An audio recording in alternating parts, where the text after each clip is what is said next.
नमस्ते दोस्तों, स्वागत है हमारे YouTube चैनल पर जहां हम आपके लिए लाते हैं मनोरंजक और प्रेरणादायक कहानियां। आज हम लेकर आए हैं एक जादुई कहानी, जूता बनाने वाला और परियां, जो जर्मनी के एक छोटे से गांव की है। यह कहानी है मेहनत, दयालुता और चमत्कारों की। तो तैयार हो जाइए एक ऐसी यात्रा के लिए जो आपके दिल को छू लेगी। अगर आपको हमारी कहानियां पसंद आती हैं तो लाइक, शेयर और सब्सक्राइब करना ना भूलें और घंटी दबाएं ताकि आप हमारी हर नई कहानी से जुड़े रहें।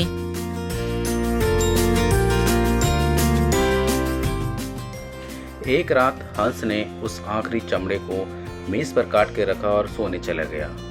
वह उदास था क्योंकि उसके पास और कोई काम नहीं था। लेकिन जब सुबह वह दुकान में आया तो उसकी आंखें आश्चर्य से फटी रह गई। मेज पर एक जोड़ी खूबसूरत जूते तैयार थे, इतने सुंदर कि उसने पहले कभी ऐसे जूते नहीं देखे थे। हंस ने उन जूतों को बाजार में बेचा और इतने पैसे कमाए कि वह और चमड़ा खरीद सका। अगली रात उसने फिर चमड़ा काट कर रखा और सो गया। फिर सुबह वही हुआ। मेज पर एक और शानदार जोड़ी जूते तैयार थे। यह सिलसिला कई दिनों तक चलता रहा। हंस और मार्था की जिंदगी खुशहाल हो गई थी। हंस और मार्था को जानना था कि यह चमत्कार कौन कर रहा है। एक रात वे छुपकर दुकान में देखने लगे। जैसे ही घड़ी में 12 बजे दो नन्ही परियां वहां आई। उनके पास कोई अच्छे कपड़े नहीं थे, फिर भी वे तेजी से काम करने लगी। उन्होंने चमड़े को काटा, सिया और कुछ ही घंटों में एक जोड़ी शानदार जूते तैयार कर दिए। फिर वे गायब हो गई।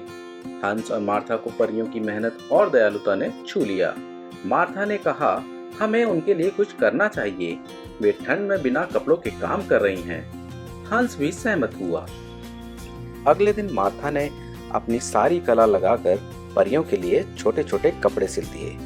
2 छोटी कमीज, पैंट और जूते। हंस ने उनके लिए छोटी छोटी टोपियां बनाई। उस रात उन्होंने चमड़े की जगह ये तोहफे मेज पर रखे और फिर छिप कर देखने लगे। जब परियां आई तो वे चमड़ा न देखकर हैरान हुई, लेकिन जैसे ही उन्होंने कपड़े और टोपियां देखी, उनकी खुशी का ठिकाना न रहा। वे नाचने लगी, कपड़े पहने और हंसते गाते हुए बोली, अब हम आजाद हैं, अब हमें काम नहीं करना पड़ेगा। इसके बाद वे खुशी से उछलती कूदती जंगल की ओर चली गई। हंस और मार्था को थोड़ा दुख हुआ कि परियां चली गई, लेकिन वे उनके लिए खुश भी थे। परियों ने उन्हें इतना सिखा दिया था कि हंस अब खुद ही शानदार जूते बना सकता था। उसकी दुकान दूर दूर तक मशहूर हो गई। हंस और मार्था ने बाकी की जिंदगी खुशी और समृद्धि में बिताई और वे हमेशा उन नन्ही परियों को याद करते जिन्होंने उनकी जिंदगी बदल दी। इस कहानी से हमें यह सीखने को मिलता है कि दयालुता और मेहनत का फल हमेशा मिलता है। तो दोस्तों, यह थी जूता बनाने वाला और परियां की जादुई कहानियां। उम्मीद है आपको यह पसंद आई। अगर आपको हमारी कहानी ने छुआ तो कृपया लाइक करें, अपने दोस्तों के साथ शेयर करें और हमारे चैनल को सब्सक्राइब करना ना भूलें। घंटी दबाइए ताकि हर नई कहानी आप तक पहुंचे।